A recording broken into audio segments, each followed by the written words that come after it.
So it's not about motivation. So if you need to be successful, forget about this word from your dictionary. You've never seen a pilot sitting in a cockpit clapping for the plane to fly. Discipline, consistency. There is no bad thing about failure. It's how you stand back up. That's what Kung Fu tells you. What are some downsides to this alpha mentality? And non-stop. So it can be affecting you as a person because you need a break. You need to rest. We don't rest. They're goal-oriented. My stop button is broken. I'm not gonna stop. 60, 70, 80, 90. I'm gonna be going after what I want. These are the people who take the tough decisions. You understand? Like we live in an era where it's very hard to take decisions anymore. You see a lot of people around you, they're just sitting and like, I'm thinking over it. No, there are people who take tough decisions. They're impactful, influential, taking care of the loved ones. I want to sit on the top. I left my country, I left my family. I'm gonna make it worth. I'm not coming to spend my time, enjoy my life. The cost is what gave you Exactly. It's costing a lot. Exactly. I am gonna sit on the top. What is your favorite book to gift to people? Whew. Seif, you've had a wide level of success. You've been successful in sports, Kung Fu champion, top 10 Mr. Olympia. In education, you studied at Cairo University, then you went to Korea and did your MBA. You've had wide success in employment. You worked for Samsung, became CMO, got the Russian President's Award. And, you've now started your company and you're widely successful. And the question here is, what do I need to understand about you to understand who you are and how you view the world? Because most people get success in one category. You've had 4 categories and you've managed to be successful in each. So who are you? What does the world need to know about you? A man, an alpha.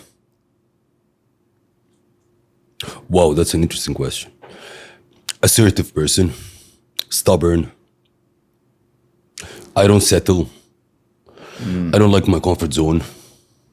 So whatever I do, for me, it's kind of, since I came from an engineering background, everything for me is like an equation. Once I fix the equation, I know the equation, that it works. I know it's gonna work somewhere else. So that's why you see it's in different industries, different fields. So that's Seif in a nutshell. Was it always like that? You know, when you start your early life being an athlete and a sports, and especially in martial arts, it builds in you a very strange thing. That's all the rejections, the no, the knockouts. You need to step up and go forward. So it's been always like that from day one. So what would you say Kung Fu taught you? Because obviously you became a Kung Fu champion. So what did Kung Fu taught you about Discipline. life, Oh my business, Discipline, career? discipline, consistency. There is no bad thing about failure. It's how you stand back up. That's what Kung Fu tells you and teaches you. Emotional control. So that comes from, I'm not gonna say only Kung Fu, but I'm gonna say only from any competitive sports. What got you into competitive sport, Kung Fu? I don't want to say I like hitting people, but like Really? I That's have what it this. is. I like fighting. So You know, it you wasn't have it. initially Addicted to Bruce competitiveness. Lee. You know, like when we okay. were a young age, the Bruce Lee movies, the Van Dammes, the Jackie Chans. They were my role models back then. So what age was you when you started Kung Fu? Oh my God, primary school. Primary school. Yeah, count.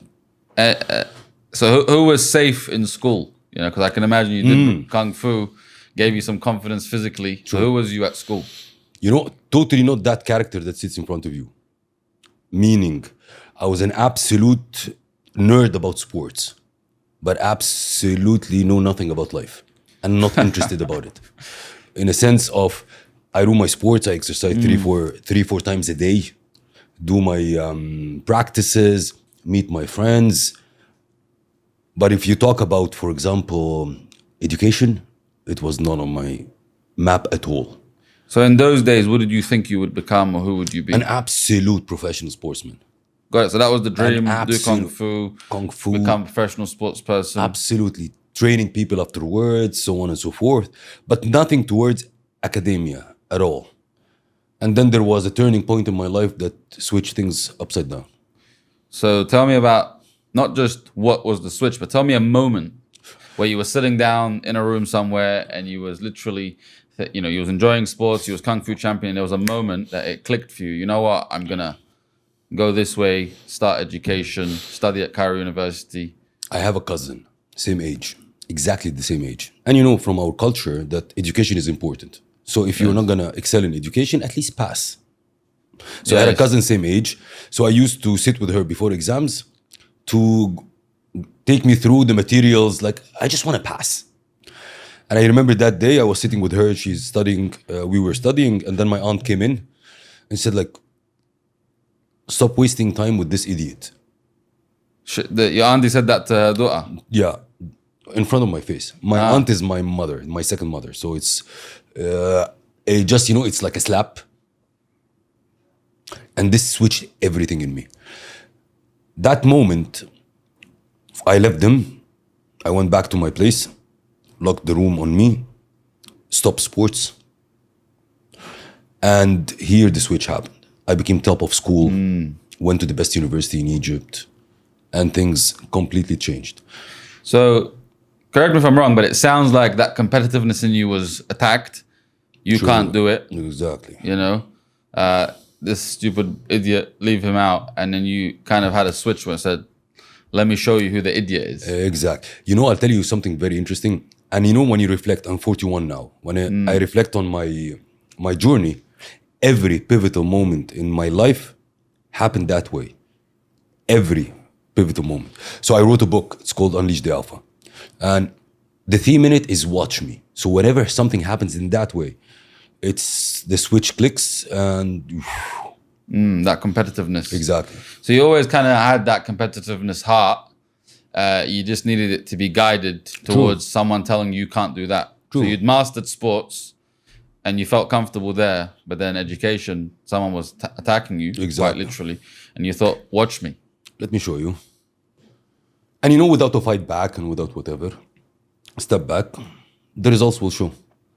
Let the results speak for themselves. Exactly. So then what makes you go to Korea? Oh my God, another one. What, you know, Another Korea of watch. all countries. I was reading that. I was thinking, did I read that correctly? Yeah. South Korea. What makes you go there out of all places? After this pivotal moment happened, I studied very well. And I went to Cairo University, top school in engineering. After I graduated, I went to work for a mobile operator.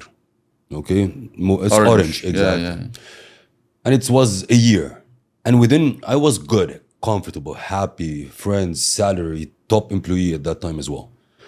A family friend came and said, like, look, Samsung is hiring global leaders in the region. They're gonna come and select one person from the Middle East and North Africa. They're gonna send them to Korea, get the MBA, work in the headquarters, blah, blah, blah. At that time, I didn't have an intention to move anywhere. I was very happy where I am. But like as a family friend, I said, like, Seif, go try. Why not? For the record, at that time, I didn't know what is South Korea. I knew only Japan. Samsung, what is Samsung? Okay, so at that time, Sony was the big hit. What year was this? Oh shit, 2007. So not only Sony, but you had like Nokia. No, yeah, from the phone's perspective. But I mean like the giant, like the Sony, yeah, the yeah. Walkmans, Walkman, exactly. MP3s. Exactly. So I went to the interview, okay? So I come into a room, I find like 15, 20 people from different countries, North Africa and Middle East. And I'm sitting and I'm working. So I look at my watch and I see the time is running. So I see the PA of the GM in Samsung office. So I tell her like, when is my interview? I need to go back to work. So she looks at me and says, like, where are you from? So I said, like, I'm from Egypt. I said, okay, anyways, you can leave. Egyptians are lazy. You're not gonna win. So she Look, challenged you again. not challenge me, humiliation in front of people. You can understand, like you're sitting in a room, literally, North Africa, Middle East, like I don't know the people. And I start looking around. Did you really say this to me? You know, like, you can go now, you're lazy Egyptians, you know, like. So I start asking a guy next to me, did she say this to me? So she gave her back and left and said, like, her name was Jenny. I said, Jenny, hold on a sec. Let's do a deal. I'm gonna win, though I have no intention to win. I'm coming because I'm just giving, like, a friend of mine asked me to come. But if I win, you resign. And literally, I won and she resigned. No way. She Literally. actually resigned. She actually resigned. That's crazy. And literally, I'm telling you, at that moment, I had no intention to go. So sometimes I say, like, tell God that you have plans, he will look back and laugh at you. Yeah. My plans was never leaving Egypt. What was your plan? Oh my God, normal, like, work, 9 to 5. So work at Orange, get promoted. Exactly, go become a VP in Orange. Like, you know, the corporate career. So again, I'm really trying to see, how these experiences shaped your identity. So then you go to South Korea. Now, I've never been. I can only assume, and I could be very wrong. Yeah, But culture there is like radically different to totally. Egyptian, Lebanese culture, or even British culture. So, were there any challenges that you faced there culturally? Of course. Okay. Once the plane landed, everybody was going that way. I wanted to go the other way. You want to go back home? I want to go back home. Yeah. Like, what the Understandably, heck? at least from my perspective. What the heck I'm putting myself in? And then the point is, day by day, you start to see yourself literally developing. I'll give you simple examples. Every day we used to take the metro to go to the university. I'm sitting on my phone playing Snake. A guy from the Middle East knows how to waste his time very well. So playing Snake, and I see people around me just sitting and reading books. I was like, books? And I'm playing Snake. Then I start to, let me try. I'm a curious person. I like to test things. Let me try. So I start reading books. So I start to add a part of me that developed, to develop myself. Man, things changed. Literally. Like I'm saying it in a statement now, but really things changed. And then I used to go back home, sit with my friends, okay, for a vacation.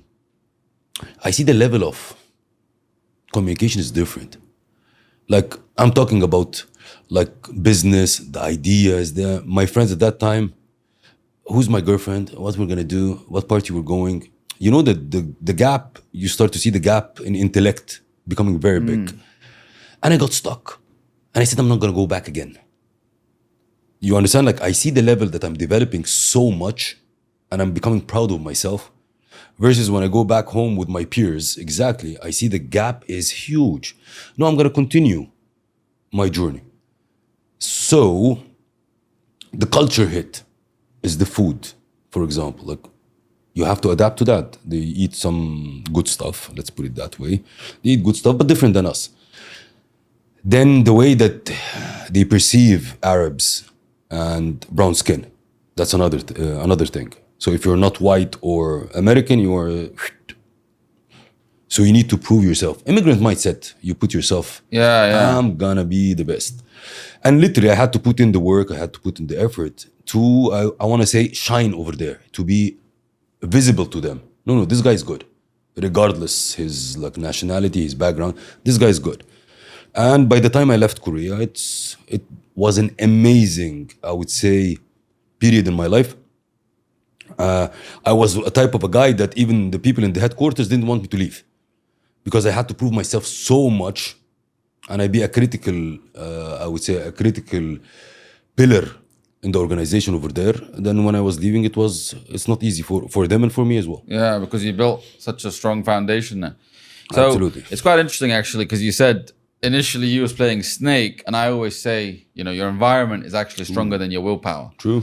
Your willpower can diminish very quickly. 9, 10 p.m. There's a box of cookies in your living room. Even if you don't want to have it, your willpower is diminished. So you kind of rose to the size of that cage, which is let me read some books, let me educate myself. So the question that comes up for me there, you mentioned you go back to your friends. Did you get ostracized in any way? Did they kind of like say, oh, this guy's weird? No. Oh, they didn't? I've been always a close bond with my friends. So it's not like, no, he's changing. But so you didn't start to go, oh, you guys have...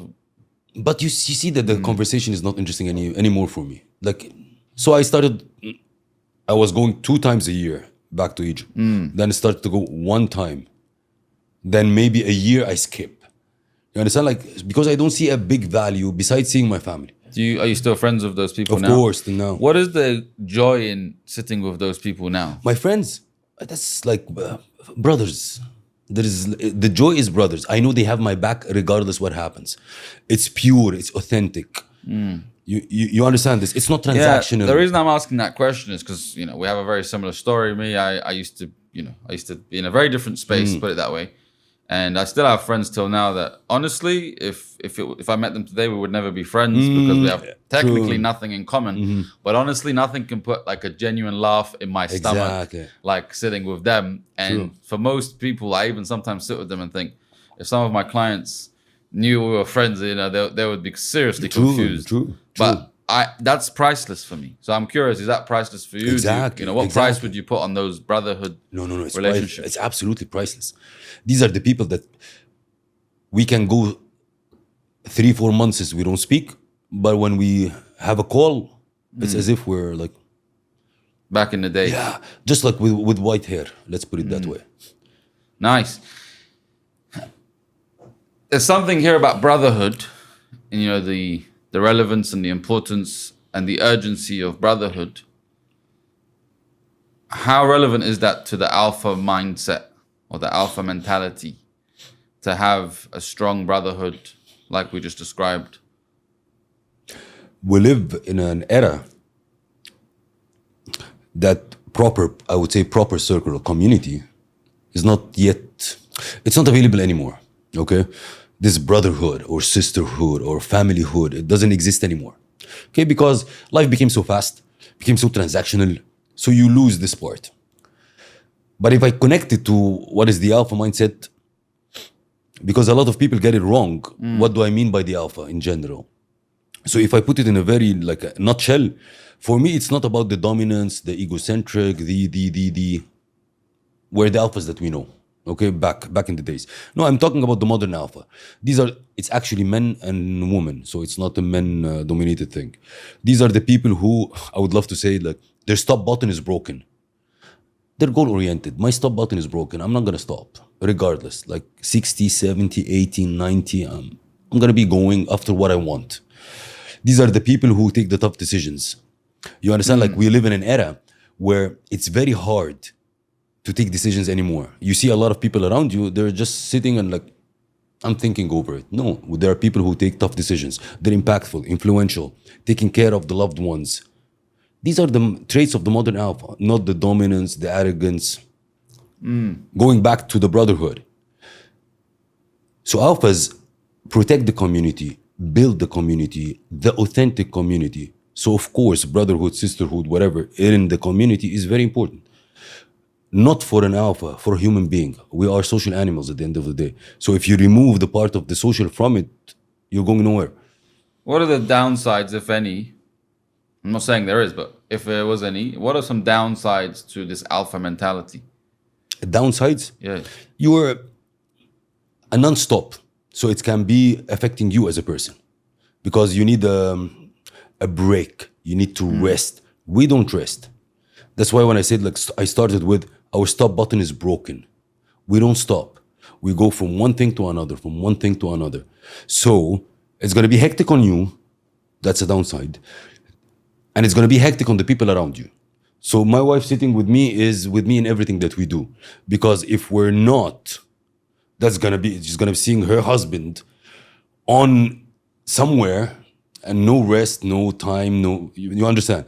But if we do things together, the people around you understand that will be perfect. So you need the alignment. A lot of people won't accept or agree on that type.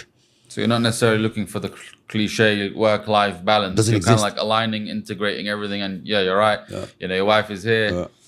But she goes with you everywhere, you said? It is bull, this work-life balance. There is nothing called work-life balance. It's created. There is nothing. It's phases in life. You can't be building something and you tell me work-life balance. You won't be able to build it. I love to give the analogy of it. It's like crystal balls, right? So you juggle balls. Not the crystal balls, but you juggle balls. All your life you're juggling. But there are particular balls in it, which is crystals. Don't let it fall on the floor. The family, the things that are important to you, your health, whatever. You decide which one of these balls are crystal, so don't let them fall. But tell me work-life balance, man. Do you have work-life balance? Me, I'm a workaholic, man. I'm like you. You're singing to the choir, but I'm also very aware to that the 99.9% of the world isn't like that. And for example, I'm just going to bring up my mum. My mum doesn't have to understand my radical, mindset to go alpha, as you call it. So then the question is, how do you align with people who you love, you care about, without kind of making them feel left out? Because even in business, for example, you run businesses, you have staff members. Let's talk about that, actually. Let's dive into that in business. So you have staff members, you have a team, you have a culture. And yes, you can kind of build a culture around the company, but how do you ensure that everybody is pulling their weight, but you're not also holding people accountable to the same radical experience that you hold yourself to? Very nice question. But you're building a company, right? So you're creating the culture that fits this company, which means fits the founder. The founder creates the culture. People will come and go if they fit or they don't fit the culture. If a person doesn't fit the culture, he will be out. Unfortunately, he will have a better place to work in and flourish. The people that work in my company, I would say even have to be between 70 to 90% fitting my standards. And even I'm not saying fitting my standards. If not, they have to take another boat, because this is the culture of the company that I'm building.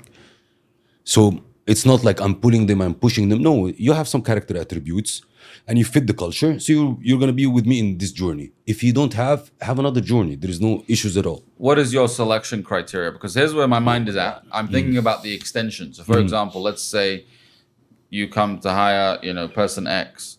They're fucking hungry, forgive my French, right? Yeah. They're hungry, they want to work hard, but they have a husband or they have a wife. And now you're not only hiring them, but you're also hiring their wife True. And also they have kids.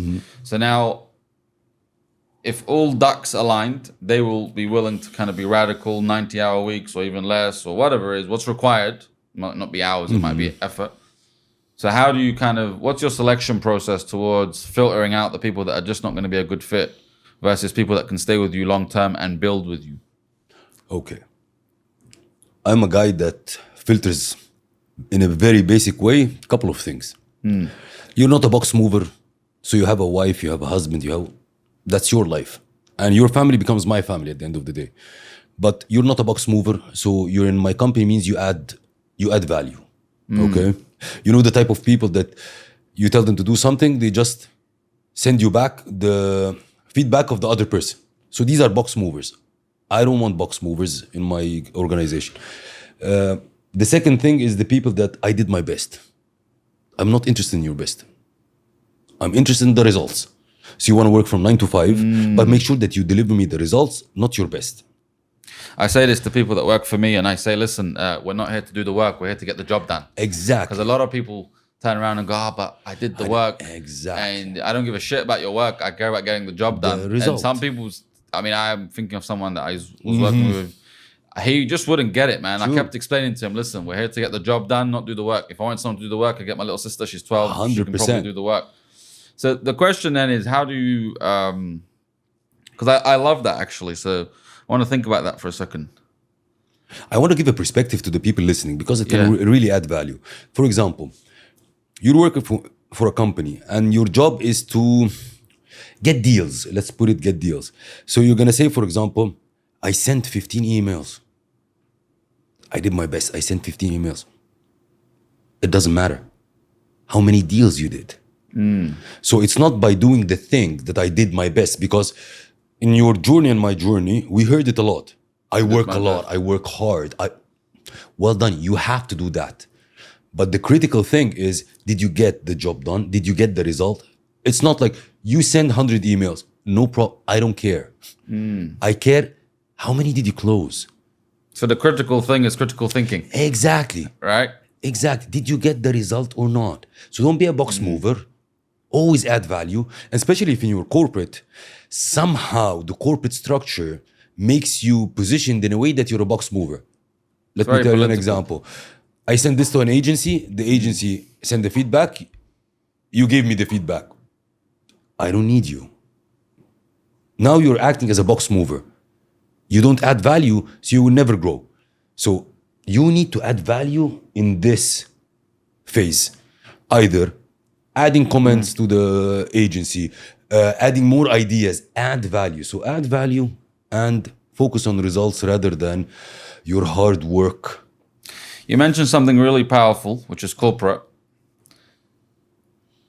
There's something in corporate that stops people that are like you mindset. They want to get the job done, but all the corporate politics stops the CEO, CMO, just the leadership team from actually getting into a place where they have the opposite effect for what you had on the train. They go in, they got all these massive ambitions. They want to take the company to the next level, but then the politics kick in. So in your opinion, what really stops people from actually getting out of the box mover mindset into the result focused mindset? First of all, that they need to first want to do it. Let me give you, I will talk about my journey because that's the thing that I can advise on. When I left South Korea and I was reallocated to Moscow, okay? When I entered Moscow office, I knew and I had the belief that I'm gonna sit on the top. What gave you that belief? I wanted it. Don't tell me what belief. I want to sit on the top. I left my country, I left my family. I'm gonna make it worth. I'm not coming to spend my time, enjoy my life. The cost is what gave you Exactly. It's costing a lot. Exactly. I am gonna sit on the top. And the first thing I got what? Like, hello, this is Seif coming from South Korea headquarters. I'm being reallocated here. MBA, all this. My boss at that time. Seif, do you see the laptop over there? Yes. There is a bar chart in it in the presentation. It's green. Can you make it yellow? Because I don't like green. Oh shit. Oh shit. My career is destroyed. Do you understand? Like, what? MBA, regional sales and marketing manager, regional. And then color the bar chart. Shit. I said, like, my career is fucked up. But no, I had a belief I'm gonna sit there. So politically, because corporate politics, politically, you need to find your way out. So I got this boss on a side afterwards, and I said, okay, what's your problems? I knew that for example, we have a problem with a particular product line. I said, give me this product line. And if I make it a hit, give me the authority, give me. If I make it a hit, you promote me to the next. And I made it. And that was my game. I was promoted in Samsung, especially in Russia, every freaking year. That didn't exist. In Samsung policy, it doesn't exist. You have to be promoted every 3 years. I was the only one promoted every year because I played the politics. But I played the politics correctly. I know I know what the top wants, the people above me, and I knew the people below me, what do they need. So if you play on both, and that's politics, the people below you needs one thing, your support. They need your protection. Like, my team needs my support and protection. The people above only care about results. And that's it. And never outshine them. So, like, it's clear. Never outshine the master. Exactly. Never outshine them. And deliver the results.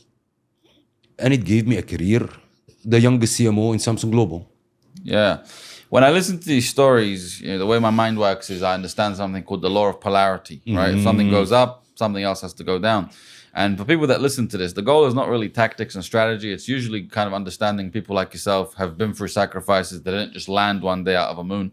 So I'm curious about the law of polarity. So this is all happening. You're hardworking, you're driven, you're even results focused, and you're everything. But my question is really, what did you have to sacrifice? Because people think that they can get both. What had to kind of be sacrificed on this journey? A lot of people I think you sit with and you ask them the question, do you regret something in your journey, right? And everybody have the cliche answer, I never regret whatever, everything. And no regrets. I'm here because of this. No, I regret a lot of stuff. I left my family, correct? Years.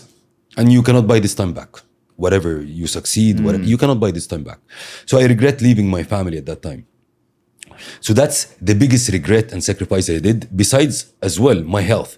Because everybody says that you think that you're working in Samsung. I used to work 16, 18 hours a day. I used to sleep in my car.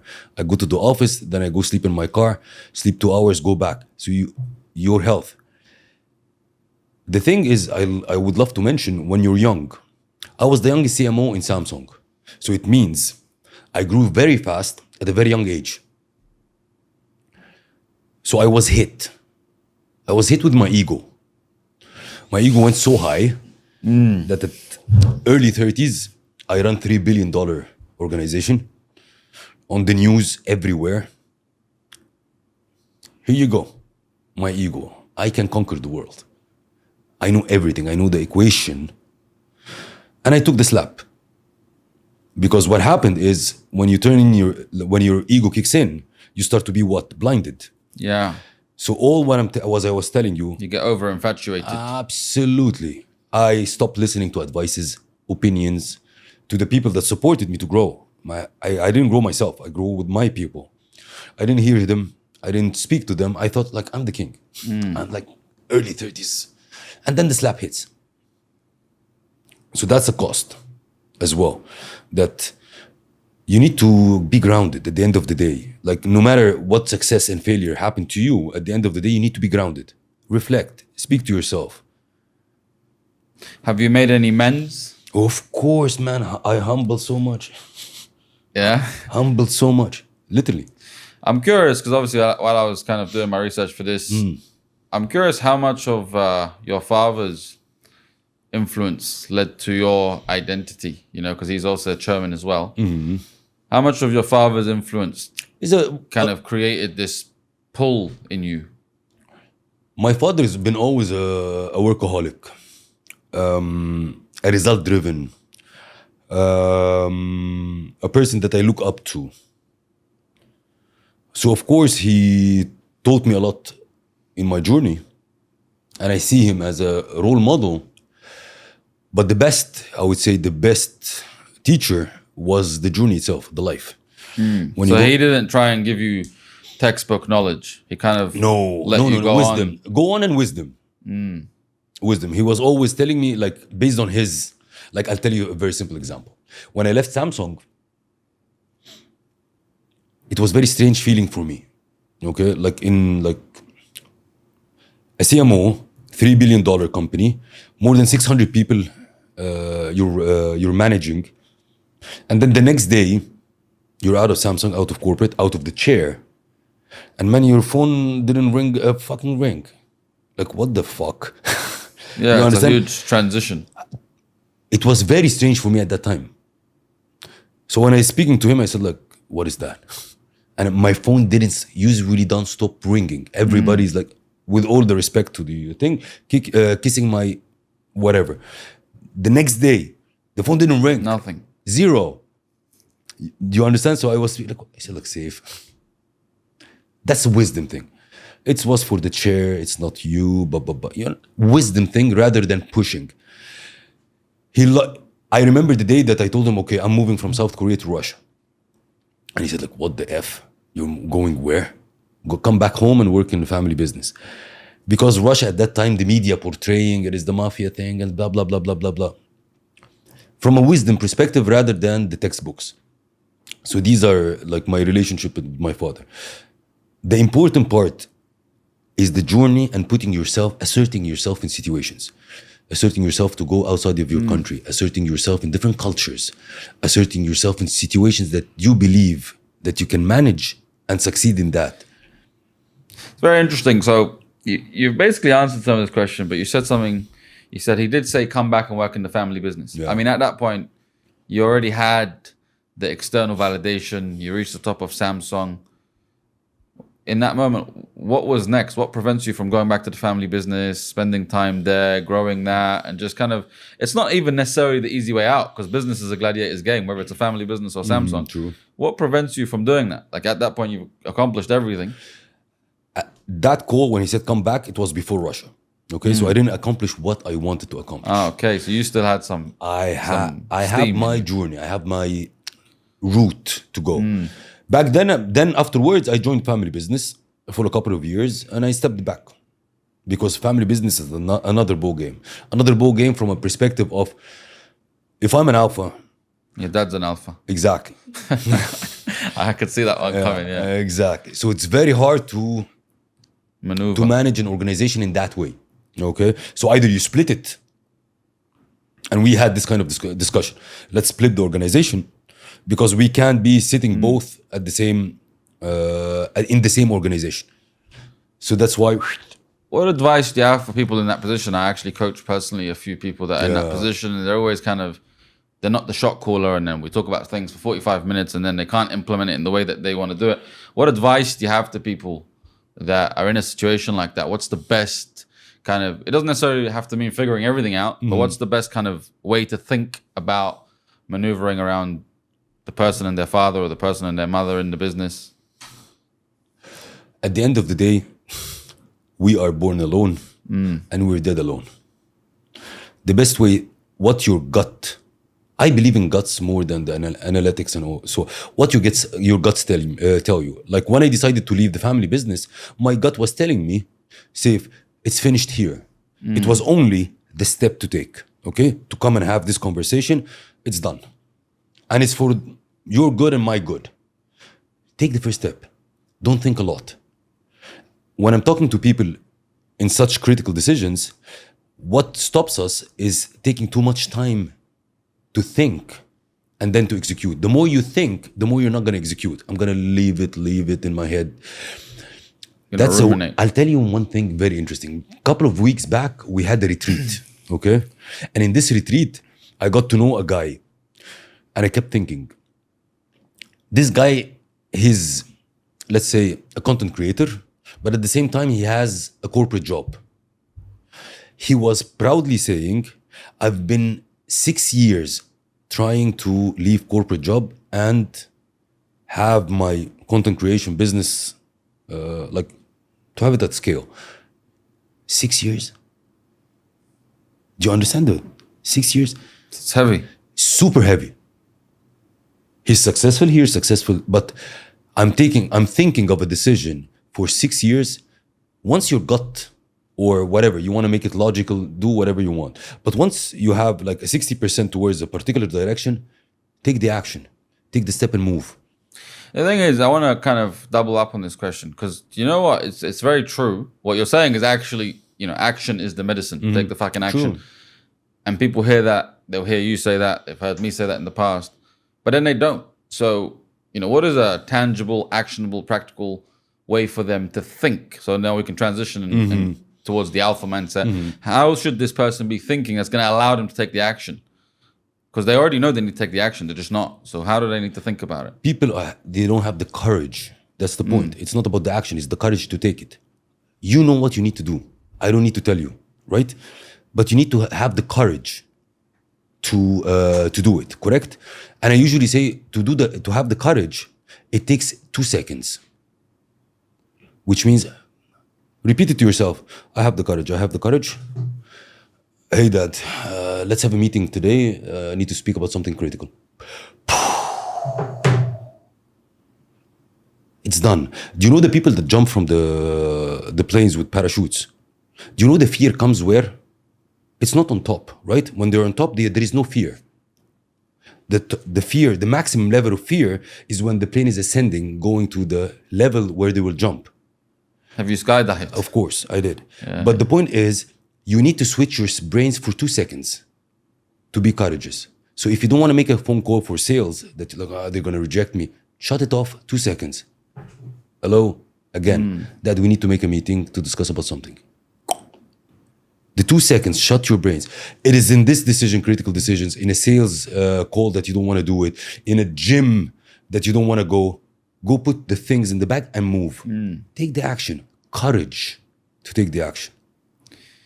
Even before that, it sounds like become aware that you're not being courageous. Because when you said the thing about the skydiving, I smiled because I had that experience. I went to skydive. And I think the thing that I actually ruined my skydiving experience because I was so aware of my mind. Oh, what if I'm the only unlucky guy to die? It's like, who the hell? I'm not even that special. I think, and then just by capturing that, okay, what am I doing with my breathing? Take a deep breath. Okay, great. What am I focusing on? What if I'm the only guy to die? What if I'm the guy to have fun? Look around you. Everyone's smiling. Okay, great. Now language. Oh, I'm good. I'm all right, man. It's going to be a lot of fun. Then boom, breathing's gone back in now again. So take a deep breath. And I think it's having that awareness because awareness is the first step to cure. And a lot of people are just kind of like they're trying to start from step 2, but step 1 Exactly. is to have that awareness. True. So it's interesting you mentioned that analogy. So now let's transition softly towards what you're doing now. So you've obviously got the alpha movement. Tell me a little bit about that. You know, what sparked that? You know, What sparked that? Yes. Okay, what sparked that was very simple. Back in COVID, when we were all sitting at home, and you know my competitiveness, and I see people around me at that time, they're just wasting their time, absolutely wasting their time, comparing themselves to others. That's like, what the heck is happening? At that time, because I had time to see. Before that, I was a machine working, busy, and I don't yeah. see exact. But when we're sitting at home, I start to see like the Netflixes, you understand, like this comparison, wasting time. And I said, like, enough. I need to do something with that. And created the Alpha movement to support people, help people, push them outside of their comfort zone, reach their potential. Because I knew the value of mentorship. I knew the effect of mentorship. I grew that fast because I had a great mentor at that time. And back in the days, I didn't know what a mentor is. Just a guy, the ex-CMO of Samsung at that time. So you have something in you, I will mentor you. And I was like, what mentor? What do you mean mentor? And he took me through the journey until I was sitting on his seat. And here it's created the overall Alpha movement. I want to support people. I want to push people beyond their comfort zone. So going back, the Alpha movement is part of an organization that we run. It's called the Alpha Global Enterprise. And the Alpha Global Enterprise it's a media company, and it's an advisory company, and it's a training company as well. It's a holding that has like four pillars and the ventures under it.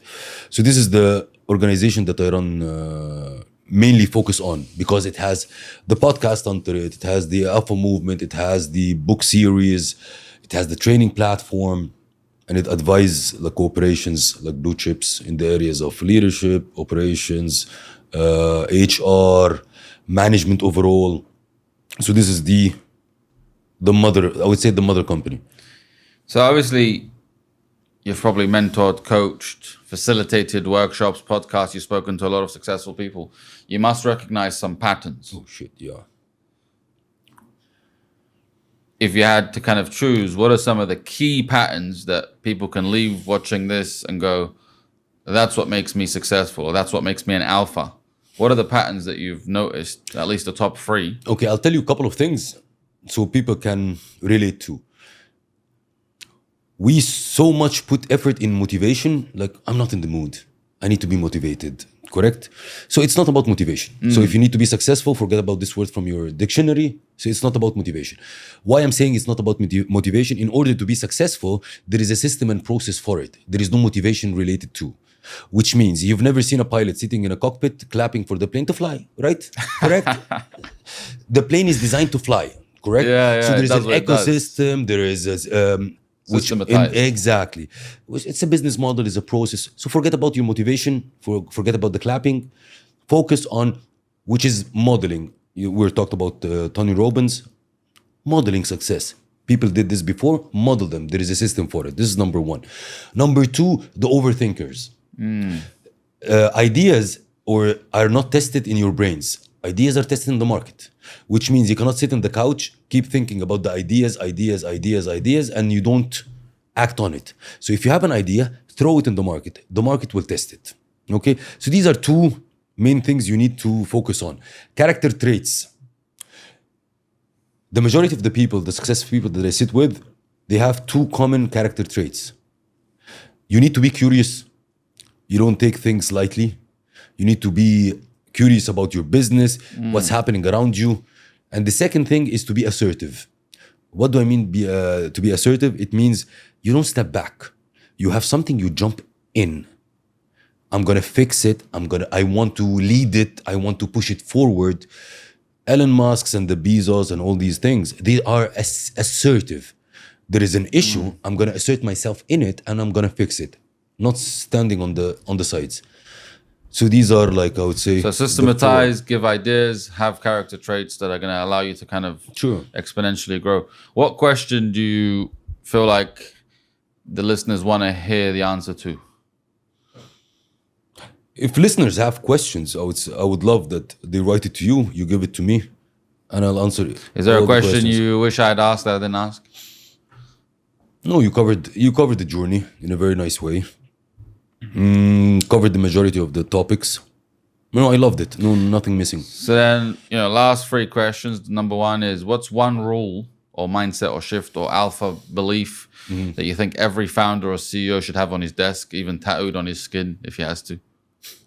Freaking discipline / consistency. So be consistent, be disciplined. What's, apart from your own, of course, what is your favorite book to gift to people? Whew. Okay. 48 Laws of Power. Nice. Cool. And what's a belief? Obviously, you strike me as a very intense person, and obviously, I'm guessing something in Russia has to do with that and the Egyptian kind of combination, because Russians are intense. No offense to anybody. So, what's a belief you recently changed your mind about?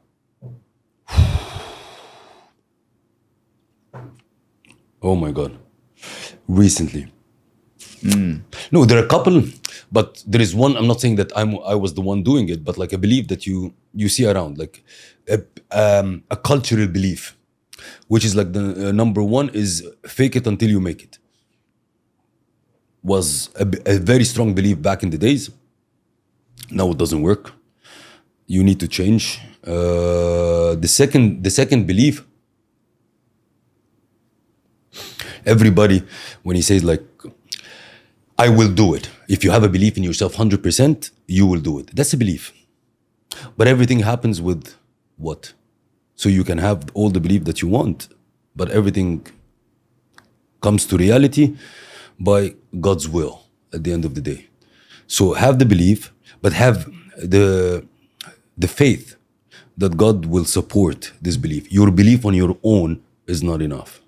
And that brings us full circle from you being at Orange and realizing that God has a plan for you. True. So now, where can people go to listen to you, to go deeper into your Alpha Vault, your mastermind, your conference? The easiest way, Instagram at Seif El Hakim, and they will find their way from there. Seif, it's been exceptional. I'll put all your links in the description, and thank you so much for joining us on the Limitless CEO podcast. Thank you, brother. You're doing an amazing job. I love it. Thank you very much. Thank you for coming. Thank you.